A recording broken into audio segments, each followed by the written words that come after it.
Hello everyone, कैसे आप सब। आप सबका अपने चैनल में स्वागत है।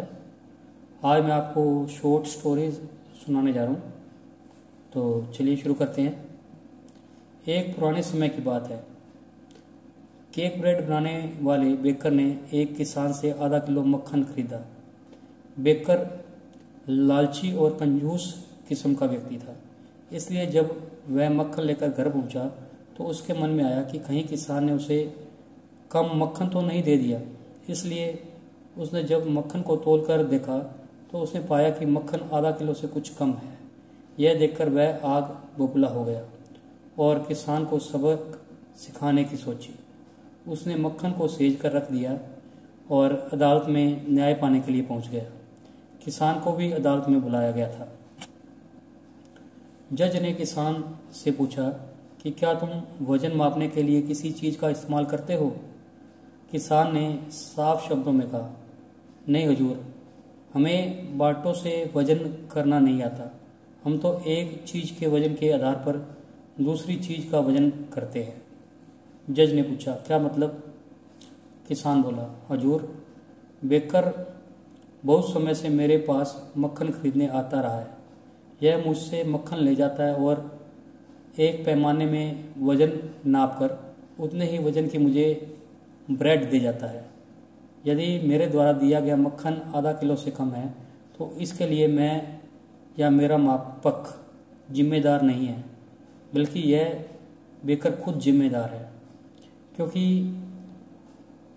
इसलिए मुझे पहले ब्रेड का वजन कम करके दिया, जिसके जवाब में मक्खन का वजन भी कम हो गया।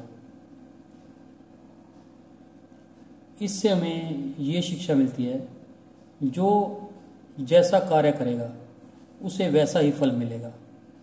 अधिकतर लोग सोचते हैं कि हम दूसरों के साथ छल कपट करेंगे तो हमें फ़ायदा होगा और हम कभी भी नहीं पकड़े जाएंगे, लेकिन आपके द्वारा किए गए कर्म जीवन में लौटकर दोबारा आपके पास ही आते हैं। इसलिए कभी भी किसी को धोखा देते समय इस कहानी को एक बार जरूर याद कर लें।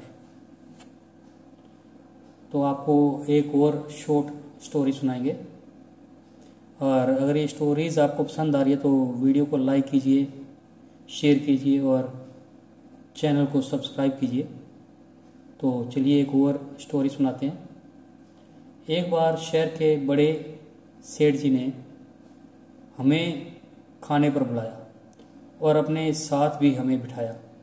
चांदी की थालियों में, चांदी की कटोरियों में, उनमें भांति भांति के खाने, हलवे, खीर, पूरियाँ, फुलके और न जाने कितनी सब्जियां थी।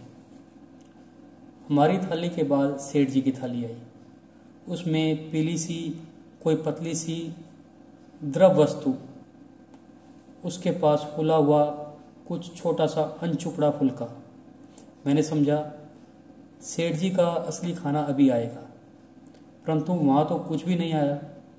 सेठ जी उसी एक फुलके को धीरे धीरे खाते रहे, उस पतली सी वस्तु में प्रत्येक ग्रास को भिगो भिगो कर। मैंने पूछा, सेठ जी आप खाना कब खाएंगे। वह बोले, खा तो रहा हूँ, यह फुल्का, यह मूंग की दाल का पानी, बस इतना ही खा सकता हूँ। मैंने पूछ तो लिया कि क्या आप दूध भी पीते होंगे। वह बोले, नहीं, दूध तो मेरे पेट में गैस उत्पन्न कर देता है। मैंने कहा, दही, छाछ लेते होंगे। बोले, एक बार खाया था, 6 महीने जुकाम रहा। मैंने कहा, छुआरे, पिस्ते, बादाम खाते होंगे आप। वह बोले, भगवान का नाम लो, ये तो बहुत गर्म वस्तुएं हैं, इन्हें पचाएगा कौन। ये दुर्दशा है इन बड़े बड़े सेठों की, 2 फुलके भी नहीं खा सकते। फिर सेठवन क्या हुआ, किस काम का ये। इन लोगों से पूछो कि इतना काम क्यों करते हो, तो बताएंगे धन कमाने के लिए। पूछो धन क्यों कमाते हो? खाना खाने के लिए। फिर खाते क्यों नहीं? बोलेंगे निषेध कर दिया है। इस कमाई का आखिर अभिप्राय क्या है? इस स्टोरी से हमें ये सीख मिलती है कि कमाना महत्वपूर्ण नहीं है, खाना महत्वपूर्ण है और खाने को पचाना महत्वपूर्ण है।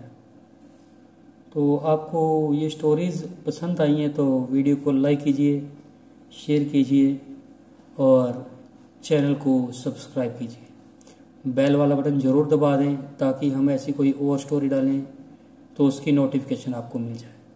Thank you.